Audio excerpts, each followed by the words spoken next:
திருமதி சாந்தி அவர்களை இந்த வேலைக்கு ஆண்டோடு அழைக்கின்றோம்.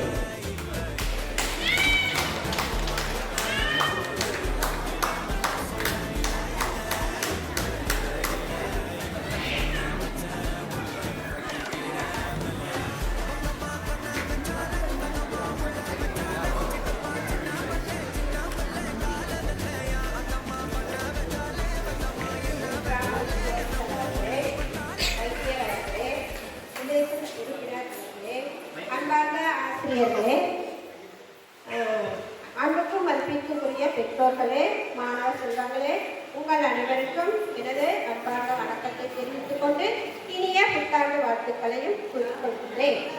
இன்றைய நாள் ஒரு நன்னாளாக விளங்குகின்ற இந்த நிலையிலே நான் சில கருத்துக்களை வலய கல்வி பணிமனையின் ஊடாக உங்களுக்கு கொடுக்கப்பட்ட தகவல்களை உங்களுக்கு கூறலாம் என நினைக்கின்றேன். இன்றைய காலகட்டத்திலே எமக்கு மனிதர்களாகிய பிறந்த எமக்கு 2 அறைகள் காணப்படுகின்றன. ஒன்று வகுப்பறை, இன்னொன்று கருவறை. கருவறை என்பது தாய்மார்கள் அனுபவிக்கின்ற இன்பங்கள் துன்பங்கள் யாவற்றையும் அந்த பிள்ளை அனுபவிக்கின்றது. வகுப்பறையிலே சமூகத்துடன் தொடர்பான எல்லா விடயங்களையும் மாணவர்கள் பிள்ளைகள் கற்றுக்கொண்ட ஒரு கல்வி கூடமாக அது அமைகின்றது. இந்த கல்வி கூடத்திலே தான் அனைத்து மாணவர்களையும் நல்லவர்களாக வளர்ப்பதற்கு ஒரு கோயிலாக இது அமைகின்றது. எனவே நாம் இந்த கோயிலாக கொண்டாடுகின்ற இந்த ஆசிரியர்களுக்கும் நாம் மதிப்பளிக்க வேண்டும். கடந்த 2 வருடங்களாக முன்பள்ளி பாடசாலைகள் அனைத்தும் அரச பாடசாலைகளாக பொறுப்பேற்கப்பட்டுள்ளன. பொறுப்பேற்கப்பட்டு அந்த பாடசாலைகளுக்கு இலக்கங்கள் வழங்கப்பட்டுள்ளன.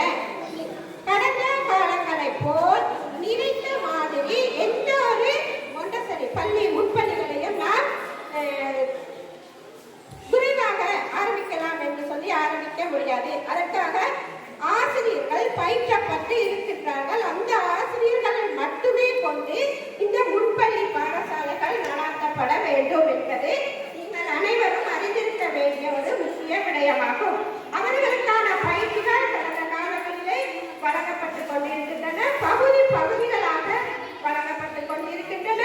அந்த பாடத்திட்டத்திற்கு அமைவாகவே இவர்கள் தங்களுடைய கற்பித்தலை மேற்கொள்ள வேண்டும். இதிலே முதலாவதாக இடைப்பாட விடான செயற்பாடுகளுக்கு முக்கிய இடம் வைக்கப்படுகின்றது. மாணவர்களுக்கு எழுத்துக்களையோ அல்லது அவர்களுடைய பெயர்களையோ முன்பள்ளி பாடசாலைகளிலே தரமாக எழுத வேண்டும் என்று பெற்றோர்களும் ஆசிரியர்களை வலியுறுத்தக்கூடாது.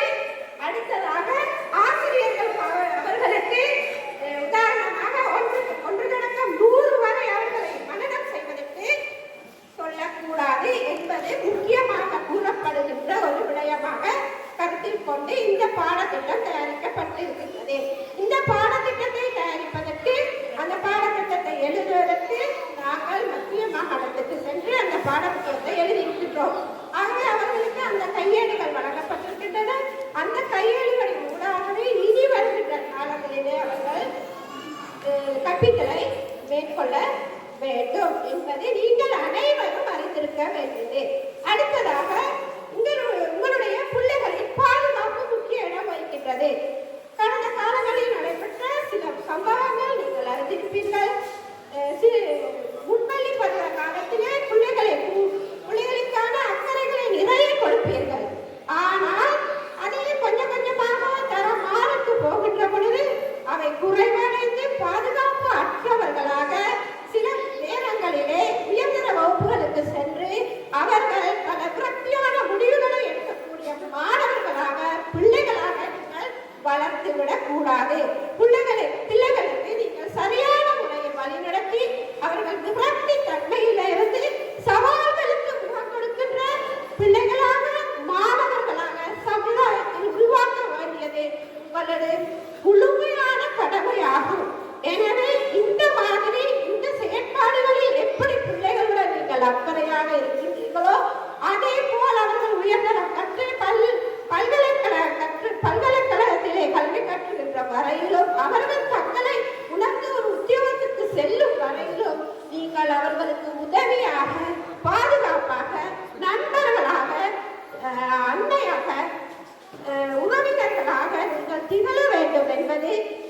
முக்கியமான விடயமாகும்.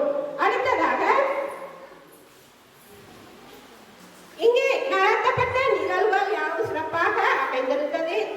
அதாவது ஒரு வீடு கட்டுவதற்கு நாங்கள் எவ்வாறு அடித்தளம் எடுக்கின்றோமோ அந்த அடித்தளம் எவ்வாறு உடையாமல் நாங்கள் பாதுகாப்பாக கட்டி எழுப்புகின்றோமோ அதே போல இந்த மாணவர்களை அடித்தளம் விடுவது முன்பள்ளி பாடசாலையாக அமைகின்றது. இந்த முன்பள்ளி பாடசாலை முதற்கட்டமாக அமைந்து இரண்டாவது கட்டமாக நாங்கள் அரசு பாடசாலைகளுக்கு பிள்ளைகளை அனுப்புகின்றோம். அங்கே அடுத்த கட்ட வேலைகள் நடைபெறுகின்றன. அந்த அடுத்த கட்ட வேலைகளிலும் கூட 3 மாதத்திற்கு அவர்களுக்கு எழுத்தையோ எந்த ஒரு செயற்பாடையுமோ எழுத்து ரீதியாக கொடுத்து அவர்களுக்கு பாடசாலைகளை நடைமுறைப்படுத்த மாட்டார்கள். அவர்களுக்கு வேறொரு பாடத்திட்டம் இருக்கின்றது. அந்த பாடத்திட்டத்திற்கு அமைவாக அவர்கள் அதை செயற்படுத்த வேண்டும். 3 மாதத்திலே மொண்டசரி முன்பள்ளி பாடசாலைகளிலே மாணவர்கள் பெயரை எழுதி கொண்டு வந்தார்கள். இப்பொழுது எழுதாமல் இருக்கின்றார்கள் என்று நீங்கள் ஆரம்ப கல்வி பாடசாலைகளில் சென்று அவர்களிடம் வாதிட வேண்டிய அவசியம் இல்லை. அவர்களுக்கு தகுந்த பாடத்திட்டம் அங்கே கொடுக்கப்படுகின்றது. அந்த 3 மாத காலத்திலே அவர்களுக்கான வேண்டிய விடயங்கள் பயிற்றப்பட்ட ஆசிரியர்களாக அங்குள்ள அதிபர்கள் வழங்குவார்கள். அதை நீங்கள் சரியான முறையிலே நடைமுறைப்படுத்தி ஏற்றுக்கொள்ள வேண்டும். அடுத்ததாக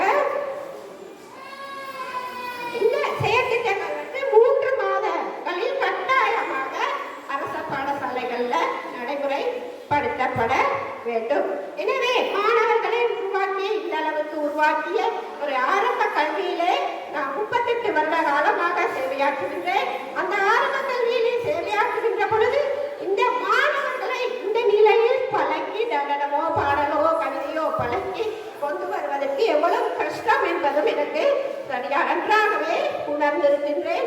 ஆகவே இந்த ஆசிரியர்கள் இந்த மாணவர்களை இந்த நிலையில் உருவாக்கி இந்த மேடையில் ஏற்றி இந்த மேடையில் அவர்களுடைய பாராட்டுகளை பெறுவதற்கு காரணகர்த்தாக இருந்த அந்த ஆசிரியர்களுக்கு நன்றியை தெரிவித்துக் கொண்டு இனி வரும் காலங்களிலும் அவர்கள் இந்த முன்பள்ளியினூடாக நிறைய மாணவர்களை உருவாக்க வேண்டும். அந்த மாணவர்கள் சமுதாயத்திலே நற்பிரஜைகளோடு வாழ வேண்டும் என்று வாழ்த்துக்களை கூறி சின்ன சிறிய சித்துக்களை சிறந்த அறிவை பெற்று சிறகடித்து உலகில் நற்பிரஜைகளாக நற்பெருமையை தேடி தருபவர்களாக வாழ வேண்டும் என்று கூறி தைப்பொங்கல் தின வாழ்த்துக்களை கூறி விடைபெறுகின்றேன். நன்றிகள்.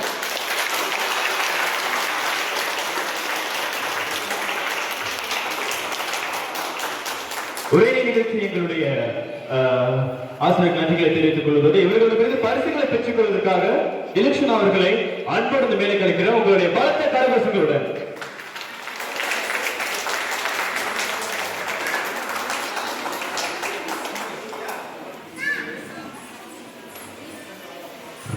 உங்களுடைய அரங்கம் வளரக்கூடிய கரகோஷங்களுடன் பிளீஸ்.